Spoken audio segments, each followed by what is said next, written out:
Thank you for listening to Rearview Mirror Chronicles. To send me an email, please use rearviewmirrorchronicles@gmail.com, and to send me a message on WhatsApp, +60 16 425 6301.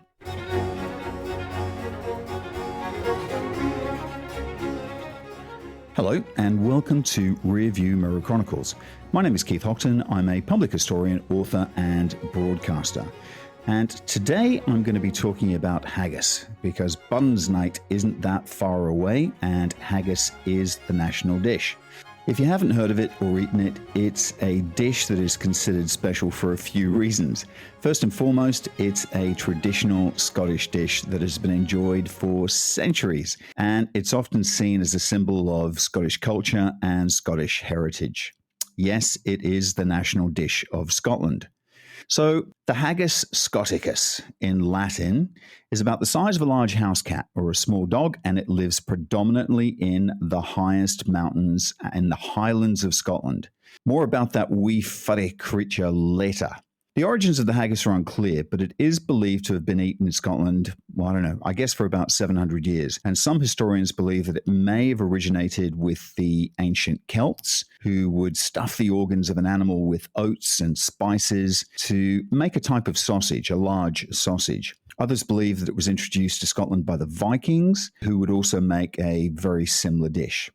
Haggis became particularly popular in Scotland during the 18th and 19th centuries, and it's still widely considered today, particularly on Buns Night, as I mentioned, which is the 25th of January, which celebrates the life and works of Scottish national poet Robert Burns, or Robbie Burns. In recent years, haggis has also become pretty popular outside Scotland too, even as far as India and Nepal. And they even serve, I had it, they have a version of it in Nepal that's like a pakora. Who would have thought, huh? So the haggis itself is a very distinctive wee creature in that the legs on one side, it's the right or the left, but they're shorter than the legs on the other side. And this actually allows the creature to easily navigate, the rocky terrain of the highlands and to find its way through, the longer heather or the grasses. And it has a mane of hair, pretty much like a lion, and very pointy ears and face, and bright blue eyes, and sharp wee teeth. Haggises are also notoriously difficult to catch due to their running around in circles, and they are extremely fast, again, due to their muscular legs. And there are two different types of haggises, where one breed actually has a longer right leg, and the other has the longer left leg. These two species, unfortunately, are unable to interbreed, as the male of each species loses his balance when he tries to mount the female of the other species, which results in an angry female and a very embarrassed male. It's not for lack of trying, though, and this is also when they are easier to catch. Starry-eyed and off balance, you'll need a large butterfly net for the job. I am, of course, talking complete and utter nonsense here. However, in a survey taken in 2020, so probably just as the lockdowns were about to happen, they found that 1/3 of visitors to Scotland from the United States of America believed that story, the story that I've just told you. But you know what, folks? It's just a wee Scottish tale to entertain the visitors. And while we're on that subject, did I tell you that in Australia, we actually have drop bears that drop from the trees? But that's a story for another time. So back to the humble haggis. The first written recipe of haggis dates from about the year 1430. So what is a haggis really? Haggis is a savory dish containing sheep's pluck. The pluck includes the heart, the liver, the lungs of the sheep, and the pluck is then mixed with minced onion, oatmeal, and spices, of which you would probably add black pepper and mace. Salt and stock are also added to the mixture to form what we now know as the actual cooked haggis dish. And as I'm reading this to you, my mouth is watering. These ingredients are all minced together and traditionally then stuffed inside the sheep's stomach, therefore utilizing pretty much everything that the sheep actually has left to hand. The traditional method would be to boil the haggis, and nowadays the haggis is more likely to be found in a sausage casing rather than a sheep's stomach. But you can still go traditional, and there are still butchers, predominantly in Scotland, that will actually happily do that for you. So my mother was, not now, but she was a notoriously bad cook. And, Brussels sprouts, well, they used to come to me pureed as a kid. I actually thought that was how they should be served. And I think one of the first times I went to a restaurant and I'd ordered them and they actually came out not pureed, I actually called the waiter over and said, I don't think these are cooked well enough. So she was a pretty bad influence as for cooking when I was growing up. My dad, on the other hand, to show how bad a cook she was, and I'm not telling any tales here, Mum knows exactly what she was like before Dad had his heart attack, which he survived, by the way. But of course, the surgeons actually put it down to my mum and her cooking. So there you go. But she can cook haggis like the best of them. Now, I'm going to share a very old family recipe of haggis. And this has been passed down through our family, which effectively with the Arnots and the Galbraiths, maybe for like 400 years. So don't worry if you can't write this down, because you can always rewind and just go over it. But this is the secret recipe, the secret Galbraith Arnott haggis recipe. So what you need, number one, you need ox bung, about 1.4 kilos worth of lamb's pluck, so effectively hearts, lungs, and liver, 500 grams of beef or lamb trimmings or stewing steak, works the same, 200 grams of suet, 500 grams of oatmeal, and coarse oatmeal, has to be coarse oatmeal. The seasoning that you add to adjust the taste, well, it's personal, but my favorite, or part of my recipe, is 2 tablespoons of black pepper, ground, 1 nutmeg, which you finely grate, 4 tablespoons of coriander seeds, and 1 tablespoon of fine sea salt. I tend to rinse the whole pluck in cold water and then trim off any of the large pieces of fat and then cut away the windpipe, only because I just don't like looking at it. And I then place it in a good-sized pot and cover with cold water. The lungs float, right? So keep that in mind. So try and keep them submerged with a plate or a lid, and you bring that entire mix to the boil and then skim the surface regularly and gently simmer for 2 hours. Again, you can probably hear it in my voice. My mouth is starting to salivate as I speak. I then strain the cooking liquid through a fine sieve, and you put back on the stove to reduce until you have roughly probably about a liter of stock, and then you leave it to cool. So while the stock reduces, you then finally dice the cooked heart and the lungs. Grate the liver using the coarse side of the grater. You don't want it too fine. It doesn't have to be. And then finally dice the trimmings. You mix it all together then in a large bowl, along with the suet and the oatmeal and the spices. Now, measure how much stock remains from cooking the pluck and make up to 1 liter with cold water. When cool, add to the haggis mixture and check the seasoning. Pan fry a tablespoon of the mixture that you've just concocted for about 2 to 3 minutes and taste. And it's at this point where you add the extra salt, the pepper, the spices, if needed. And you then spoon the haggis. You've got to spoon the haggis mix into the soaked, rinsed ox bung. And be aware that filling swells as it cooks. So pack it quite loosely. It doesn't have to be super tight. And then keep a little bung at each end. When the haggis is the size required, whatever you want it to be, expel any extra air. Just kind of pinch it and then tie it with a string and cut that with scissors. Tie the new end of the bung and continue stuffing, freezing any spare haggis that you have left over. Because the great thing about that is that you can actually then turn that into little kind of meatball-sized bites for, that evening when you're sitting at home watching a movie, you just fancy a bit of haggis. They're perfect for that. So before cooking, pierce the haggis several times with a needle. Not a knife, a needle. Place in a pan of cold water and bring to the boil. You then simmer that mix for about 1.5 to 2 hours. And when ready, the internal temperature should read at least 74 degrees. Last but not least, serve with mashed potatoes and swede. Yum. Or neeps and tatties. I mean, doesn't that sound amazing? So neeps are turnips. So neeps and tatties are potatoes. Now, I would say the proper way to serve haggis, and I'm using a loose term here, but to me, the proper way to serve haggis is with all three elements served separately on the plate. So the haggis, the neeps, the tatties. Don't mix them together. And what you'd have is a dollop of haggis, a dollop of mashed potato, and a dollop of turnip. And then what you do with your fork is take a small fork full of haggis and then take some potato and take some turnip and you mix them together. And it's eaten just on the plate with these three dollops. That's all you need. But I know these days, look, there's more exotic alternative ways to eat haggis. And the most popular versions include, I've seen them. I've seen haggis nachos, haggis procora. One of my favorites is haggis Scotch egg, which I absolutely love. And what you do is you actually use the haggis, instead of the sausage meat around the hard-boiled egg. And I've seen haggis lasagna when traveling in Italy. So instead of lasagna sheets, I've seen them use potato scones, which is another kind of Scottish sort of Irish thing. So everybody gets Irish potato cakes, right? And because they are Irish, they're slightly more buttery than normal, and they seem to have this kind of almost sweet taste to them. But our potato scones, Scottish potato scones, the ones that I'm used to, are actually flat and salty.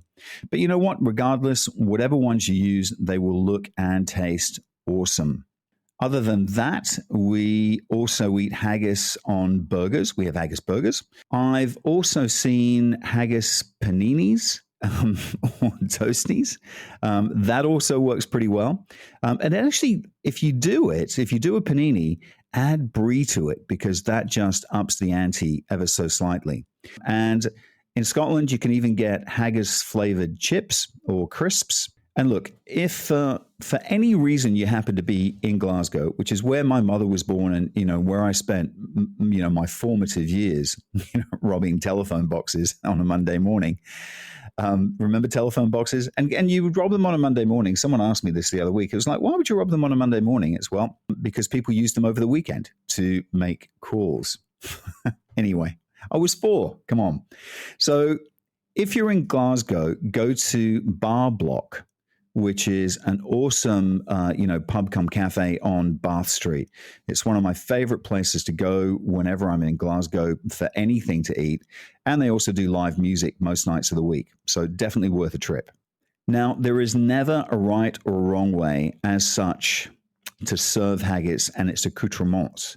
But this sauce, the whiskey sauce that I've been, thinking about is, don't get me wrong, it is absolutely fantastic, but it's not traditional. And I didn't grow up eating haggis with any kind of sauce. We just didn't. The sauce actually came from the juices of the actual haggis itself. So when I was younger, all we'd probably put on the same plate is maybe a little dollop of ketchup or brown sauce. So, I had it with sauce, and the whiskey sauce, again, it's excellent. But when I have haggis and tatties, I like it dry. Just use the actual juices from the haggis itself. And if your potatoes are creamy enough and your turnip, turnip seems to hold quite a lot of water. So there's a sort of a lot going on, on your plate already. So there's a lot of juices there already. Haggis can be a little bit dry depending on how you've cooked it. But I never grew up eating haggis with whiskey sauce or anything like that. So I'm just going to say that I think that the whiskey sauce is fairly recent. Certainly within the last maybe 20 years or so. And I think for some people, it was actually kind of invented to make haggis more palatable. I think people didn't mind the idea of eating haggis, but eating it with whiskey seemed to dull the senses and the taste a little bit. But look, what I'll say is any excuse to consume whiskey, even if it's in a sauce, it's good enough for me. And the haggis is not a seasonal dish. People think it is, because it's served on buns night, but it's actually not. People see it as that seasonal dish, but it's actually available all year round and you can have it any time. But of course, it is most commonly eaten on the 25th of January, and it's traditional during a buns supper, as I mentioned, basically to celebrate the birth and then the life of Rabbie Burns, Scotland's national bard. And of course, there is an address to the haggis, a salute to the haggis that is read as the haggis is brought out from the kitchen and then placed on the table. It's a tradition that cannot be ignored on pain of no one getting haggis, basically. And let's just take a short break for a message from our sponsor. Orthodomus is your one-stop shop for your Malaysia My Second Home visa. But they are much more than that. When you sign up with Orthodomus, you become part of a larger community, a community that cares about you in Malaysia. And that's important when you move to a new home. So for more information, call Orthodomus or WhatsApp them on +60 12 493 7270 or visit their website www.penangmyhome.com. And we are back.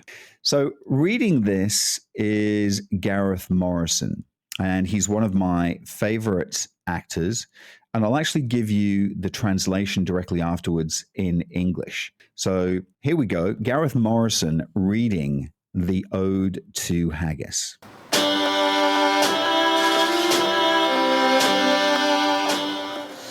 Fair fa your honest sonsy face, great chieftain o' the purn race, I've been the ma you take your place, pench, tripe or thrame. Well, are you worthy o' a grace as lang as my arm? Your groaning trenches there you fill, your hurdies like a distant hill, your pin would help mend a mill in time o' need, and through your pores your dews distill like amber bead. His knife's sae rustic labour dicht, and cut you up with ready slicht, trenching your gushing entrails bricht like ony ditch. But then, oh, what a sicht! Warm, reeking and rich. Then horn for horn they stretch and strive, deal take the hindmost on they drive, till the wheel-swelled kites belied are bent like drums. The old goodman's maist like to rive. Be thank it hums. Well, is there that hour as French ragout, or olio that would staw a sou, or fricassee that would mak her spew with perfect scunner, looks doon with sneering scornful view on sick a dinner? Poor devil, see him ower his trash, as feckless as a withered rash. His spindle shank a good whiplash, his neve a knit, and through bloody flood or field to dash, oh, how unfit. But mark the rustic haggis fed, the trembling earth resounds its tread. Clap his wally neve a blade, he'll mak it whistle, and legs and arms and heads he'll sned like taps o' thistles. Your powers wha mak mankind your care, and dish them out their bill of fare. Old Scotland wants none of your skinking ware that jups in luggies. But if you wish her grateful prayer, gie her a haggis.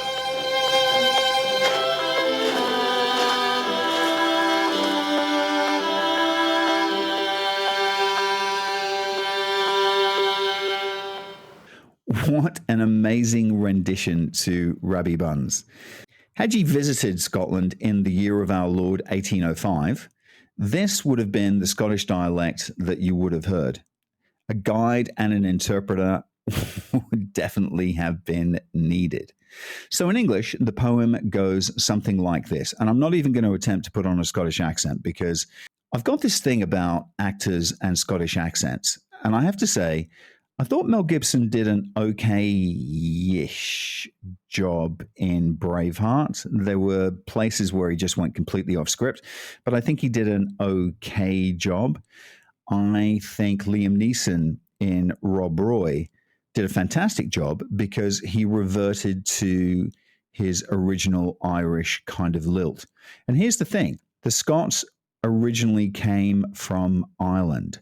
So it wouldn't have been out of place to hear an Irish accent while you were traveling through Scotland at that time. Anyway, I digress. So here's the poem that you just heard in English. Good luck to you and your honest, plump face, great chieftain of the sausage race. Above them all, take your place, stomach, tripe, or intestines. Well are worthy of a grace as long as my arm. The groaning trencher there you fill, your buttocks like a distant hill. Your pin would help to mend a mill in time of need, while through your pores the dews distill like amber bead. His knife see rustic labor wipe and cut you up with ready sleight, trenching your gushing entrails bright like any ditch. And then, oh, what a glorious sight, warm, steaming, rich. Then spoon for spoon, the stench and strive, devil take the hindmost, on they drive, till all their well-swollen bellies by and by are bent like drums. Then old head of the table, most like to burst, the grace hums. Is there that over his French ragout or olio that would sicken a sow, or fricassee would make her vomit with perfect disgust, looks down with sneering, scornful view on such a dinner? Poor devil, see him over his trash, as feeble as a withered rush, his thin legs a good whiplash, his fist a nut, though bloody flood or field to dash, oh, how unfit. But mark the rustic haggis fed, the trembling earth resounds his tread, clap in his ample fist a blade, he'll make it whistle, and legs and arms and heads will cut off, like the heads of thistles. You powers, you make mankind your care, and dish them out the bill of fare. Old Scotland wants no watery stuff that splashes in small wooden dishes. But if you wish her grateful prayer, give her a haggis. What an amazing poem. So that, ladies and gentlemen, was the Ode to Haggis by Robert Burns in English. And I think that's actually a pretty good place to finish. I hope you enjoyed our Ode to Haggis, and I really hope that you enjoy the recipe that I shared with you. I'm so enthralled, I'm off to make a haggis as we speak. Ladies and gentlemen, if you have any questions, please don't hesitate to send them through to rearviewmirrorchronicles@gmail.com. I'm more than happy to get your mail and have been doing so now for a couple of months. So please keep the mail coming, and I'll look forward to hearing from you. Things I like to hear about are your thoughts, your suggestions, not so much on the podcast that's taken place, but really about maybe future podcasts or things that you'd like to hear about. So keep that in mind and drop me a note and I'll see what I can do. Ladies and gentlemen, thanks again. Have an amazing end of January. Can you believe it? We're into 2024 already. Where do the years go? I don't know. I really don't know, but they seem to be going faster and faster. Thanks again, guys, and I will speak to you next week. Bye for now.